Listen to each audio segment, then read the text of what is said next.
Boa tarde, bem-vindos ao terceiro episódio do Entre Livros e Sonhos, uma realização minha e do IEDF, voltada principalmente aos estudantes do município de Formosa, Goiás, um município cheio de cultura e turismo natural. Hoje estamos aqui com a Thelma Braga, que é escritora, atriz, contadora de histórias e o que mais, Thelma? Professora. Perfeito! Mas a pergunta que não quer calar, quem é Thelma? Bem, essa é uma pergunta que eu acho que eu me faço até hoje, desde o dia que eu nasci. Geralmente as pessoas ficam muito interessadas em saber o nosso currículo, né? Mas eu acho que não é o mais importante. O mais importante é saber que eu sou uma pessoa que eu adoro fazer amizades, adoro ler, escrever, passear, viajar, tomar café com os amigos. Podem me convidar para tomar um café com bolo, que eu vou adorar. Então, isso eu acho que é uma coisa mais importante. E muito importante também, eu sou uma abraçadora de árvores e conversadora de passarinhos. Tudo que uma melhor pessoa tem. Com certeza. Meu marido diz que enquanto eu estiver conversando com as árvores, está tudo certo. Agora, o dia que elas começarem a me responder, aí a coisa fica feia. Aí tá complicado. Então, você gosta de conversar. Conversar. Perfeito. Mas eu sei que muitas pessoas, né, sempre gostam, ficam presas a essa formação mais acadêmica. Então, para aqueles que se interessam e gostariam de saber, eu sou professora, sou formada em português e em francês, com mestrado. Sou escritora e contadora de histórias. Já fiz aí algumas aventuras pelo teatro também. E estamos sempre aprendendo, sempre nesse caminho aí em busca do conhecimento. É um currículo vasto. Enquanto isso, estou só estudando. Isso mesmo. Esse livro aqui, por exemplo, é o meu recém-lançado livro, né? O Menino Desinventor, que foi uma produção feita com o apoio do FAC, que é o Fundo de Cultura do Distrito Federal, Fundo de Apoio à Cultura do Distrito Federal. Esse aqui é o anterior, A Incrível História de uma Lágrima, que foi publicado pela editora Mais Amigos, aqui mesmo de Brasília, e ilustrado por Cecília Murgel. Esse aqui é publicado por Mônica de Freitas Smite. Bem curiosa, seus livros. Eu também sou escritora, né? Eu lancei recentemente meu livro Monarca Complacente e estou tentando lançar os próximos, né? Fantasma da Fita de Cetim já está aí disponível na Amazon, apenas em e-book. E hoje nós vamos falar do que mais interessa, livros, né? Histórias pessoais. Então, Thelma, como a literatura entrou na sua vida e como ela influenciou a sua trajetória pessoal? Algum autor ou livro específico que tenha te ajudado? Olha, a literatura entrou na minha vida de um modo muito natural, muito orgânico. Por que eu digo isso? Porque o meu primeiro contato com a literatura foi com a literatura oral, né? Da cultura da infância, realmente. Então, eu fui uma criança que tive a oportunidade e a sorte de ter à minha volta pessoas que valorizavam isso. E meus pais, embora sendo pessoas muito simples, com pouca instrução acadêmica, né?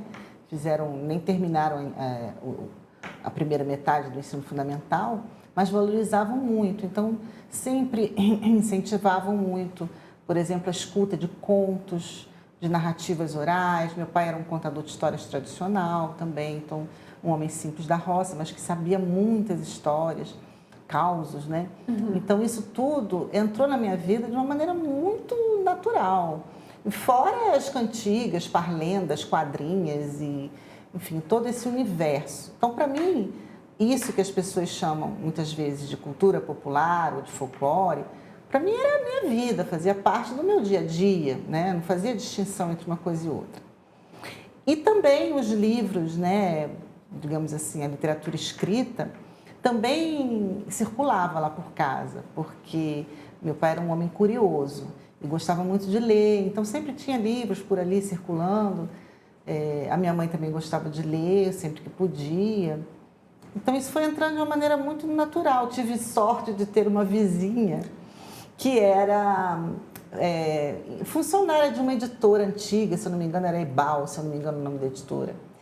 E ela sempre trazia muitos livros para mim, me dava de presente sempre, aniversário, Natal. Que maravilha. Muitos livros infantis, né? Então, assim, eu tive essa sorte, né? Eu reconheço que não é toda criança que tem essa possibilidade. mas eu tive essa sorte. E quando eu estava, assim, eu acho que na quarta série, que hoje seria o quinto ano, mais ou menos, né? A editora Globo foi à minha escola e naquele tempo precisava muito rifa, né? Sim. Dei uns cartõezinhos para as crianças para que nós passássemos rifas de livros da editora. E quem passasse uma determinada quantidade de rifas ganharia como prêmio uma coleção de livros a escolher, eu poderia escolher.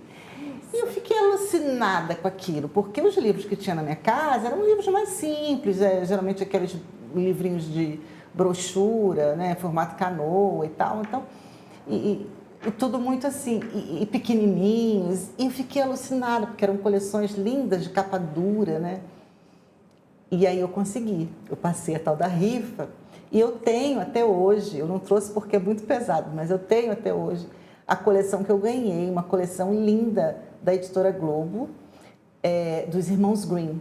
Nossa! Era a coleção dos contos dos Irmãos Grimm, com o prefácio do Mário Quintana. Olha!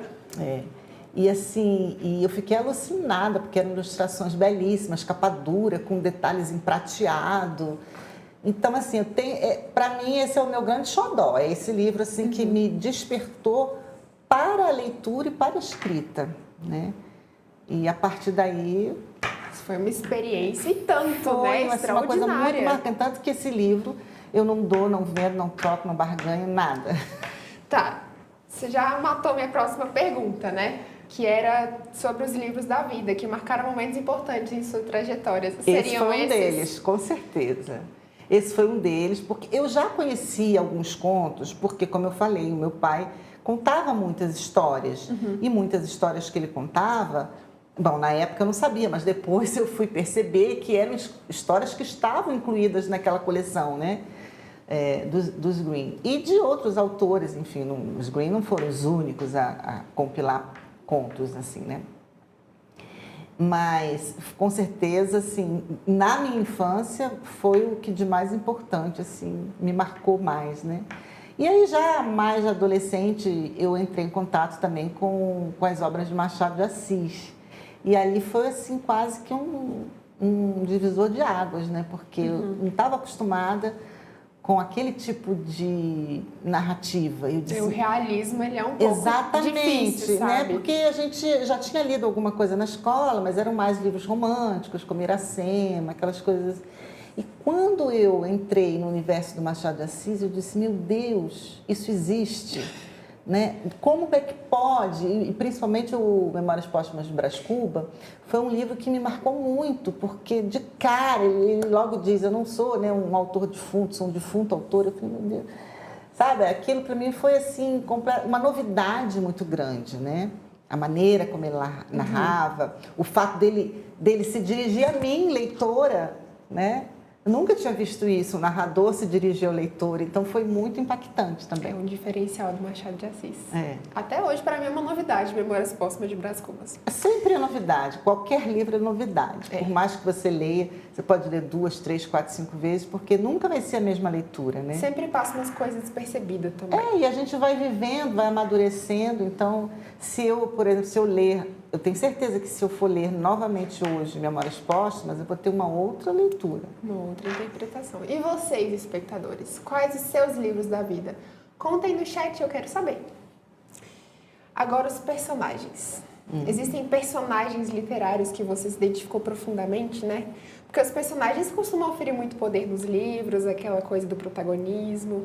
Para você, como escritora, o que não pode faltar num personagem para que ele se torne popular e identificável? Peraí, vamos por partes. Tem 2 perguntas aí. Sim. A primeira pergunta, então, é sobre meus personagens favoritos, é isso? Exato. Bem, são muitos. Eu não propriamente assim um personagem favorito, mas tem uma personagem, sim, aliás 2, que eu tenho um carinho muito grande por eles, pelo fato também deles representarem, de certa forma, o narrador de histórias, né? Que é, evidentemente, a Sherazade das Mil e Uma Noites, que é a grande narradora, a grande figura, né, da narradora, da palavra. Essa é uma personagem que me é muito cara.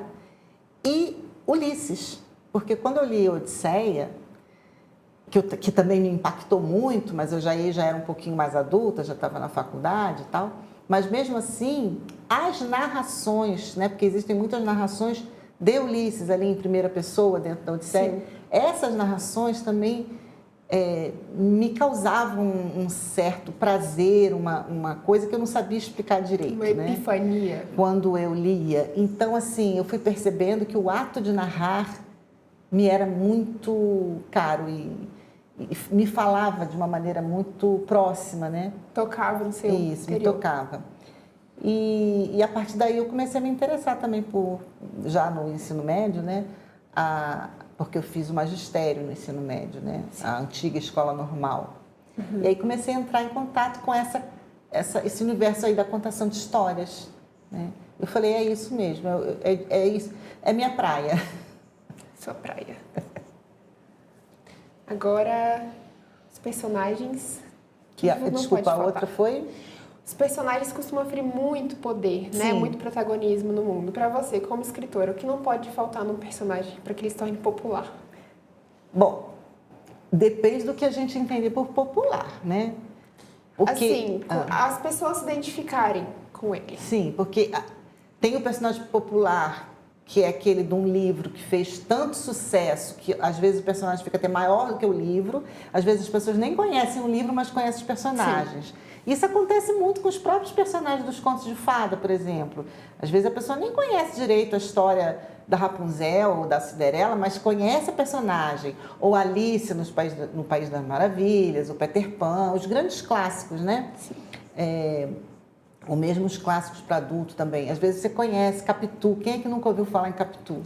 É uma personagem super popular. Tem gente que discute aquela velha história de Capitu, se traiu, se não traiu, e nunca leu o livro de Machado de Assis, o que é um absurdo, né? Enfim, tem esse tipo de popularidade, né? E também tem aquele popular, como você falou, né? Que é um personagem que geralmente ele tem uma aceitação muito grande entre os leitores daquele livro. Porque, às vezes, são personagens com que você se identifica, mas aí também é muito pessoal, porque, às vezes, o personagem com o qual eu me identifico pode não ser o seu.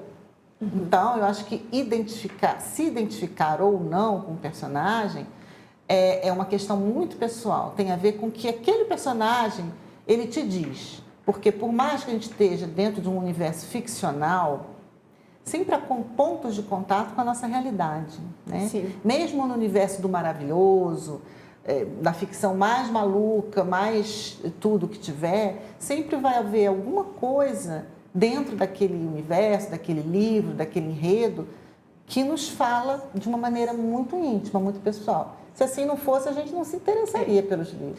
É o que eu trouxe no meu livro novo, né? Fantasma da Fita de Cetim. Não tem fantasma nenhum. Na verdade, é uma menina que foge à própria morte. E ela fala, por meio do namorado, a importância de se viver a vida intensamente. Eu adoro essa personagem. Nossa, é minha favorita. Você é suspeita. Eu sou suspeita. Mas quem já leu, assim, de antemão, essa publicação fala que é realmente maravilhosa. E a forma emocional dos livros... A literatura pode servir como um escapismo da vida? Eu acho que como escapismo, não e nem deve. Porque, eu não sei se é isso que você quis dizer, porque eu acho que essa palavra escapismo, ela tem uma certa nota, assim, me parece pejorativa, para mim. Uhum. Pode ser que para outras pessoas não tenha. Escapismo me parece uma coisa assim, quando você quer fugir de um problema, fugir de uma realidade. Mas seria realmente isso. Mas eu acho que a literatura não é esse o objetivo, nem deve ser. Não é fazer você fugir da realidade, mas é te ajudar a enfrentar ou passar por determinadas situações. Isso sim, eu acho que a literatura ela tem uma grande contribuição nesse sentido, né? De trabalhar o nosso emocional, de trabalhar sentimentos, medos, angústias, e principalmente com as crianças, né? Às vezes os pais querem, por exemplo, proteger demais. Não pode ler livro que tenha certos temas tabus, né? Como a morte, como sofrimento e separação dos pais. mas eu acho que a literatura está aí para isso mesmo, porque é um ambiente seguro, né, ficcional, onde a criança pode experimentar, sim, esse tipo de problema, de sensação, e é bom que experimente, para que ela, quando ela tiver que se deparar realmente com alguma coisa na vida real, ela já, vamos dizer assim, ela está... Não é que ela esteja... Porque preparada a gente nunca vai estar, né, totalmente, mas ela já vai ter um pouquinho mais trabalhado dentro dela, simbolicamente, de uma maneira tranquila, essas questões, né? Para entender que ela vai passar por aquilo. Isso. E nós também, adultos, né? Quantas vezes a gente se identifica com o livro porque o personagem está passando por uma situação semelhante, ou porque, às vezes, a gente não sabe nem por quê. Isso é uma coisa interessante. Às vezes você lê um conto, um romance, um poema que seja, e você diz, nossa, mas isso me causou uma sensação, sabe, um prazer tão grande. Você não sabe explicar direito por quê. Porque a literatura acessa lugares dentro de nós, né, simbólicos, lugares ali que estão escondidos, às vezes, na nossa psique, trabalham muito com arquétipos, que, às vezes, a gente não consegue nem explicar, né, racionalmente, mas que, de alguma maneira, nos toca. Então, isso vai nos ajudando emocionalmente, com certeza. Com certeza. Aqui tem uma pergunta da Elza. Thelma, como você acredita que podemos inserir mais a leitura na vida das crianças? Isso é uma pergunta interessante. É muito interessante. Olha, não, acho que não tem uma fórmula. O exemplo dos pais já é um meio caminho andado, porque é muito comum até os pais dizerem, mas eu quero que meu filho leia, eu quero que meu filho seja um leitor. Aí compra livro e leva em feira de livro e não sei o quê. Mas aí chega em casa o pai, ele fica 24 horas no celular. Sim. Aí ele vai ver televisão. Aí ele vai fazer não sei o quê. E ele nunca pega um livro. Então, que exemplo que ele está dando também para a criança, né? Não é só dar o livro. Outra coisa, a mediação literária é muito importante. O que eu estou chamando de mediação? Como o nome está dizendo, é uma mediação. Você vai ser a ponte entre o livro, né, e o leitor. Então, essa mediação ela pode ser feita na escola, pelo professor, numa biblioteca, né, que tenha um projeto de leitura, e em casa, pelos próprios pais. Eu acho que uma das funções dos pais ou das pessoas responsáveis pela criança é justamente ser esse mediador. Esse mediador sensível, não é o mediador que vai dizer, que vai impor um sentido. Olha, esse livro aqui quer dizer isso assim, assim. Não, é aquele mediador que vai estar ali do lado da criança para tentar responder aos questionamentos da criança, para fazer com que ela se sinta segura, que ela sinta que ela tem liberdade de imaginar, liberdade de expressar o seu pensamento. E, claro, resolver algumas outras questões ali que apareçam, que sempre aparecem, né? Trazer um diálogo a partir do livro. Isso é que é a mediação. Não é simplesmente ler o livro para a criança. Sim. Eu não tive o exemplo dos pais, porque meus pais sempre foram muito ocupados, então eu nunca vi minha mãe ou meu pai sentados lendo livros. Mas eles traziam livros para casa. E eles não cobravam, tipo, lê isso aí. Não. Leia e faça um resumo, que no final de semana eu te pago R$10. E foi assim que eu comecei a ler e a escrever. Ótimo. Foi assim. Porque, né? O meu irmão era muito pequeno para me dar um exemplo. Minha mãe estava sempre cuidando da gente, ou da casa, ou das finanças. Meu pai estava sempre no trabalho, então eu não via ninguém lendo dentro de casa. Aí eu pegava os livros na estante ou na biblioteca, fazia um resumo e falava, aqui, pai, lê. Cadê meus R$10? Foi assim que eu aprendi a ler, né? Que ótimo. Usando o capitalismo, mas funcionou. Ainda bem que funcionou, né? Mas como eu falei, não existe uma fórmula, são caminhos. Você não tinha o exemplo dos pais, mas você tinha um outro incentivo ainda que financeiro. Sim. Você provavelmente na escola também, não sei, é possível que tivesse um professor pelo menos que demonstrasse o amor pelos livros ou que incentivasse de certa forma. Às vezes uma biblioteca, por exemplo, na minha escola existia uma biblioteca pequena, mas tinha. E essa biblioteca, ela era franqueada aos alunos, ela não ficava trancada, fechada, com livros inacessíveis, como nós vemos em muitas escolas Sim. hoje em dia, que é uma coisa que me deixa muito chateada e muito irritada, porque às vezes tem livros maravilhosos que ficam nas prateleiras mais altas e fora do alcance da criança. Ah, por quê? Porque a criança vai estragar. Mas, meu Deus, o livro não foi feito para isso, para ser manuseado? E daí, se ficar com orelha? E daí, se rasgar uma página? Não tem problema, repõe. Sabe, a criança tem que manusear, senão ela nunca vai ser íntima do livro. Então, a biblioteca, por exemplo, é um caminho também para a criança despertar, né? A escola tem um papel fundamental também nesse trabalho aí de fomentar, né, o amor pela leitura. E a biblioteca foi um dos caminhos para minha leitura Exatamente. também. Não foi o que aconteceu, né? Na minha escola atual e na anterior também. Foi o caso de haver livros, assim, a biblioteca está fechada e eu fiquei chateada com isso, sabe? E os seus livros? Do que eles tratam, assim? Como eles fomentam a leitura, o incentivo da leitura na criança? Bom, o meu primeiro livro, que é o Todo Nome Tem um Dono, está esgotado, como eu falei.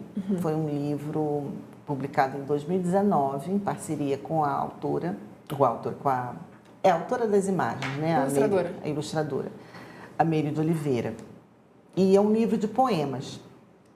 Ele nasceu muito tempo antes, porque quando as minhas filhas eram pequenas, eu já trabalhava há muito tempo com poesia dentro do ambiente escolar, né? Fazia coordenação de oficinas de poesia na escola, para as crianças, para os adolescentes e tal. E dentro dessa atividade, eu comecei também a escrever poemas junto com os alunos. E um dia eu resolvi escrever poemas para as minhas filhas com o nome delas, Carolina e Luísa. E surgiram os poemas Carolina e Luísa. E a partir daí eu fui pegando nomes de outras crianças próximas a mim, sobrinhos, filhos de amigos, os meus afilhados. E assim eu fui fazendo uma coleção de poemas com nomes de crianças. Em um determinado momento, eu percebi que eu tinha uma quantidade razoável e que daria para fazer um livro, né? E eu falei, por que não? Então, vamos fazer esse livro com os nomes das crianças. E ele foi muito bem aceito, graças a Deus, está esgotado. Até hoje não conseguimos ainda republicá-lo. Esse segundo aqui, ele foi gestado, digamos assim, durante um dos cursos que eu fiz na Casa Tombada, de São Paulo. E foi publicado pela editora Mais Amigos, que é a história de uma lágrima que não quer cair porque ela tem medo de altura. Então, essa lágrima, ela tenta, chega na beirinha do olho, volta, tem medo e não consegue cair. Então, essa é a história da lágrima que tem medo de altura. Eu acho que ela mexe muito com o emocional da criança, que tem medo de expressar os sentimentos. É um livro que tem uma aparência de livro para a infância, é um livro para a infância, né? Porém, ele também é um livro para adultos, porque, na verdade, muitos dos leitores desse livro são adultos. Esse aqui, O Menino Desinventor, ele também foi gestado no curso de pós-graduação mais recentemente, ano passado. Também na Casa Tombada, onde a Mônica era minha parceira de turma, né? Uma das minhas colegas de turma, e ela é ilustradora, e o marido dela é designer gráfico. Então, esse livro tem uma característica especial, porque, na verdade, ele não foi feito com tipografia, ele é todo manuscrito, ele é caligrafado. Nossa! A letra dele, vou mostrar para vocês. Não sei se dá para ver. Que lindo! Tudo que está escrito nele foi caligrafado. Claro, depois foi captado, né, para ser trabalhado digitalmente, mas a escrita toda foi feita à mão, caligrafada pelo Nelson. Ver que tem duas caligrafias diferentes. Tem, né? aí que tá. Tem duas caligrafias. E por que será que tem duas caligrafias? É a pergunta que eu quero fazer. Uma das caligrafias é a caligrafia do texto narrado e a outra é uma caligrafia do menino. Quando ele fala, nós temos a letra manuscrita. Né? Então, quando tem a letra manuscrita, não tem nem travessão, porque a gente já sabe que é o menino que está falando, né? Então é isso, ficou um livro muito assim, carregado de afeto mesmo, que tem um gesto corporal, que tem o peso da mão do Nelson, tem o peso da mão da Mônica, ilustrando na aquarela. Então é um livro realmente muito especial. E é a história de um menino que ele, ao contrário das crianças, da maioria das crianças, ele não quer inventar coisas, ele quer desinventar. Porque ele acha que o mundo já está cheio demais, tem coisa demais e tem muita coisa que não precisava ser inventada. Então ele começa a desinventar. Só que, obviamente, nesse processo de desinventar, outras coisas vão acontecendo, né? E aí não dá para contar tudo, porque senão é spoiler, né, gente?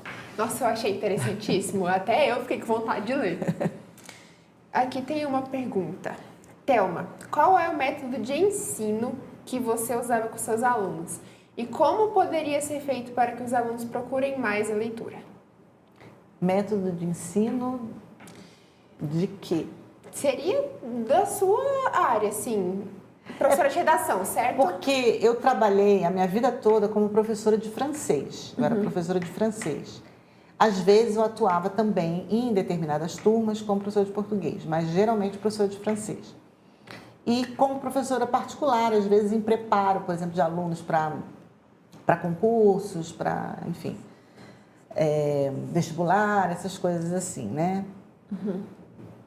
Mas sempre trazendo também a literatura, a poesia. Eu não sei se a pessoa está querendo saber meu método de ensino de redação ou método de ensino... Porque eu não era professora de literatura. Embora eu sempre trabalhasse muito também de perto com textos literários nas aulas, né? Inclusive nas aulas de francês.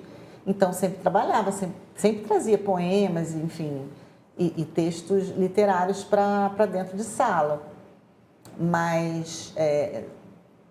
não era propriamente um método de ensino de redação. Que no caso ele não especificou muito. Pois é. Agora, se ele está se referindo, por exemplo, ao trabalho com poesia, aí sim, havia na minha escola um espaço para que eu apresentasse um projeto. E eu fiz isso nos horários extraturno, né? Quer dizer, contraturno, né, que chama. Contraturno. Então, os alunos que queriam participar, era um projeto voluntário, tanto da minha parte quanto da parte dos alunos. Então, eu trabalhava de manhã na escola e à tarde, em alguns dias, eu ficava depois do meu horário como voluntária. E os alunos também participavam, não era nada obrigatório, era para quem quisesse, aberto a escola inteira. Então, os alunos que queriam participar, eles participavam, ficavam na escola, almoçavam e depois do almoço, então a gente fazia as rodas de poesia. Então, era um trabalho muito gostoso, muito gratificante, porque eram alunos que estavam ali por livre e espontânea vontade, o que é muito importante na relação de qualquer pessoa com a leitura. Com certeza. Porque na verdade, hoje em dia, eu não vou generalizar, porque é péssimo você generalizar as coisas, né? Eu não vou dizer que são todas as escolas, porque não são. Eu conheço professores maravilhosos, escolas maravilhosas. Mas, infelizmente, uma grande maioria de escolas ainda, de professores, tratam a literatura, seja ela para criança, para jovem, para adulto, como tarefa, Sim. como trabalho. Gente, trabalho é uma palavra que pesa. Vem do latim trepalium, que significa tortura, era um instrumento de tortura da Idade Média. Nossa! Então, a etimologia da palavra trabalho já diz que não é uma coisa assim lá tão agradável de você associar com a literatura, né?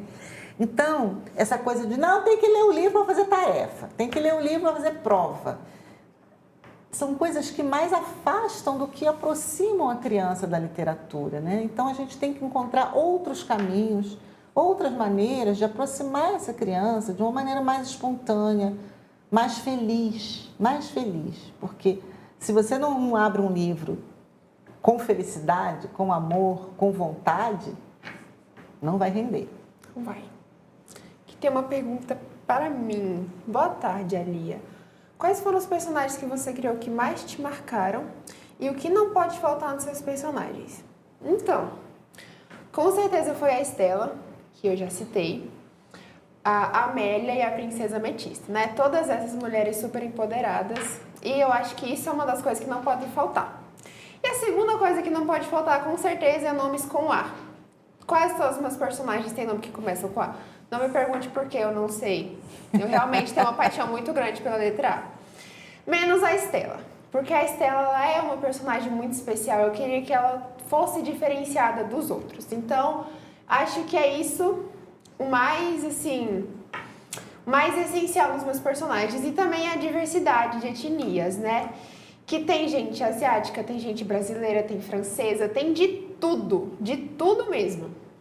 Acho que é isso. Agora voltamos à Thelma. Existem livros que você acredita que deveriam ser lidos por todos devido ao impacto transformador que podem ter nas nossas vidas? Acho difícil de você dizer um livro que deva ser lido por todo mundo indiferentemente. Acho que cada leitor, evidentemente, tem as suas preferências.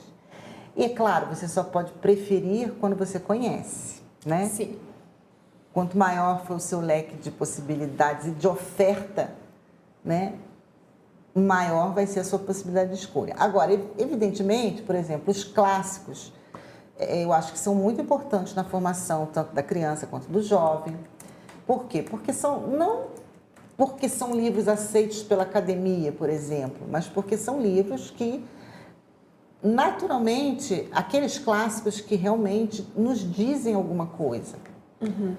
Porque, por exemplo, existe um autor, o Ítalo Calvino, que ele costuma dizer que o clássico, ele tem um capítulo todo de um livro falando sobre o que são os clássicos.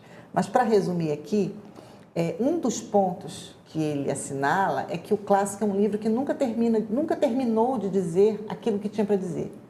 Uhum. Então, é um livro que tem tantas camadas, que tem tantas possibilidades de leitura, que ele, evidentemente, ele vai apresentar uma riqueza para o leitor muito grande. E não só para o leitor, para os leitores, né? Como ele tem muitas camadas e muitas possibilidades, ele pode agradar também a muitas pessoas ao mesmo tempo. E cada pessoa vai encontrar naquele livro aquilo que conversa com ela de mais perto. Então, os clássicos eu acho que são muito importantes. Agora, para citar, por exemplo, 2 livros que eu li, agora eu tenho que falar da minha experiência, não posso falar do que eu não conheço. 2 livros que eu li recentemente e que eu recomendaria, assim, muitíssimo a todas as pessoas. Um é o Ensaio sobre a Cegueira, do José Saramago. Não foi tão recentemente, acho que eu li até durante a pandemia, se eu não me engano, esse livro. Que, aliás, apesar de ser bem mais antigo, ele fala, né, muito com aquela época que nós atravessamos aí da pandemia. E não só, né, não só em relação ao vírus da Sim. Covid, mas também a toda uma atmosfera, digamos assim, né, dessa cegueira, às vezes, que nós desenvolvemos, mesmo quando vemos. Porque muitos de nós, às vezes, nos tornamos cegos com os olhos bem abertos. Então, é um livro também bastante... É um livro duro, é um livro cruel mesmo, né? As pessoas têm que estar preparadas para ler esse livro, mas é um livro importante. E o outro livro que me encantou, que eu terminei de ler bem recentemente, foi o Hibisco Roxo, da Chimamanda Adichie, que é uma autora maravilhosa, nigeriana, e ela fala, esse livro ele mostra de uma maneira bem, eu não vou dizer dura, porque não é dura, a realidade que ela retrata é uma realidade dura, mas a maneira dela escrever é uma maneira até bastante doce, meio poética, da realidade do país colonizado, das mazelas, né? Das cicatrizes deixadas pela colonização no país, mas também há ali um pouco da força, né? dessa vontade de resistir, dessa menina que desabrocha como um hibisco roxo, que é a metáfora, a grande metáfora que ela traz no livro. Eu fiquei interessada. Um livro que eu acho que todo mundo deveria ler é O Pequeno Príncipe. Sim. Eu sou suspeita pra falar porque é meu favorito, mas, gente, é um livro infantil, mas ele não tem muita coisa de infantil, né? Ele serve pra muitos adultos. Cara, é simplesmente é um maravilhoso. clássico também da É um literatura. clássico. Nossa, maravilhoso. Eu acho fantástico. Desculpa, O Pequeno Príncipe é muito bom. Sim. Muito bom. Nossa. Eu tenho uma colega que tem coleção de Pequeno Príncipe, várias edições, de várias Nossa. épocas, com vários ilustradores. Eu tenho um que eu ganhei de presente que ainda é da primeira edição. Ele é lindo. Nossa, eu sou apaixonada pelo Pequeno Príncipe. Nossa, perfeito. Mais alguma coisa, Thelma? Alguma consideração? Bom, Para os espectadores. aproveitando aqui essa oportunidade, eu queria agradecer a você, agradecer o Instituto de Educação e Direitos por essa oportunidade, por esse apoio e convidar as pessoas que gostam de ouvir histórias, né? Que, como eu disse no início, eu também sou contadora de histórias. Amanhã estarei junto com alguns amigos na biblioteca da 108/308 Sul, numa noite de contos assombrosos. Olha, muito interessante. A partir das 18 horas, das 18 às 21 horas. Então, pessoal, eu agradeço a audiência de todos vocês, todos que comentaram no chat. E o Entre Livros e Sonhos fica por aqui. Me sigam no Instagram, alia.escreve, e no Wattpad, Alia Miller, onde tem alguns livros que eu ainda não tirei de publicação para edição. Então, quem quiser ler o manuscrito original antes de eu publicar, tá lá no Wattpad, Alia Miller. Não deixe de me seguir no YouTube, Entre Livros e Sonhos. Um beijo, muito obrigada, Thelma. Foi Obrigada a maravilhoso você. o papo. Muito obrigada.